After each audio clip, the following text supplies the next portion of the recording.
Hello, my name is Catherine. I'm here to introduce you to one of the best SMS APIs in the world today.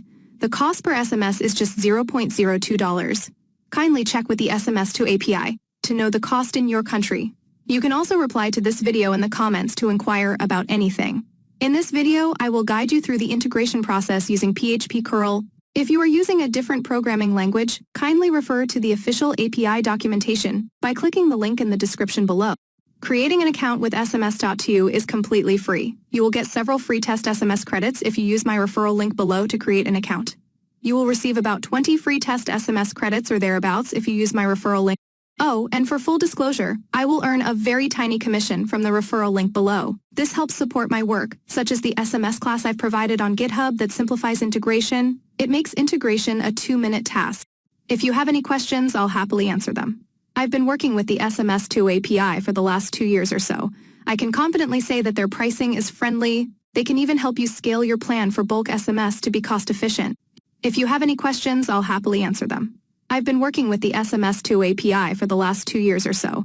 I can confidently say that their pricing is friendly. They can even help you scale your plan for bulk SMS to be cost-efficient. If you have any questions, I'll happily answer. Before we dive into the integration process, it's worth mentioning that some countries may require a TFN number to send SMS. The TFN number will be supplied as the sender ID, as we are going to see shortly. Examples of countries that may require a TFN include the USA, Canada, and Puerto Rico, among others. Governments in such countries require an opt-in, opt-out notice at the end of every SMS. For example, your SMS might end with a statement like, reply stop to opt-out. That's why the TFN number is necessary to facilitate that process. Before paying for bulk SMS, contact the SMS.to API using the support link in the first pinned comment.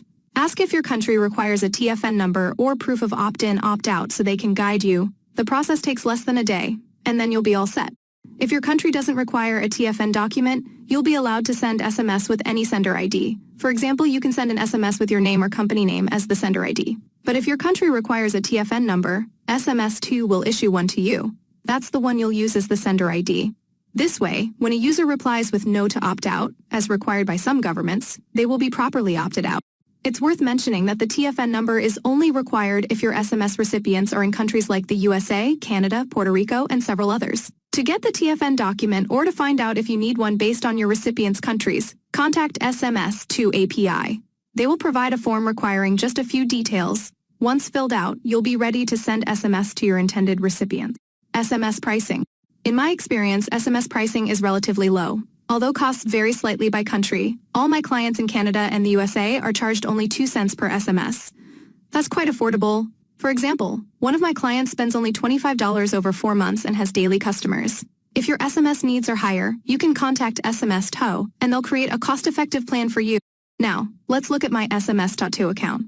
I currently have a balance of $19.93, with an estimated 724 SMS remaining. Do the math, 19.93 divided by 724, and you'll find it's just 2 cents per SMS. That's very cost-effective if you ask me. Some countries are even cheaper. My rates are based on the USA and Canada, but other regions might cost even less. The majority of my SMS messages are sent to Canadian clients for appointment reminders. Now, let's check the SMS logs to see the average cost per message. As you can see, I send a lot of SMS, and each message costs around 2 cents. Now let's dive into the most crucial part, sending your SMS programmatically. My example will use PHP curl, but you can use any HTTP request with the correct header. Click on API clients in the SMS.to dashboard. Scroll down until you see API key authentication. Then click generate a new API key and save it somewhere safe. Upon getting the API key, let's head to GitHub. I've created an SMS.to API helper class. It handles mobile number validation and simplifies sending SMS with SMS.to API. If you are using PHP, I highly recommend using this class. The GitHub link is provided below in the first pinned comment. How to send SMS using my GitHub SMS class. Let's take a quick look at how to send SMS using my GitHub class. From the GitHub repository, you'll see that all you need to do is create an object with the required details, country code, phone number, message sender ID, API key, call the send method, and that's it. The method returns a JSON response, which you can print to check the delivery status of your SMS. Final thoughts, that's all for today. If you need any help, feel free to reach out in the comments. Don't forget to check the links in the description to get started. Like, share, and subscribe for more tutorials. Thank you.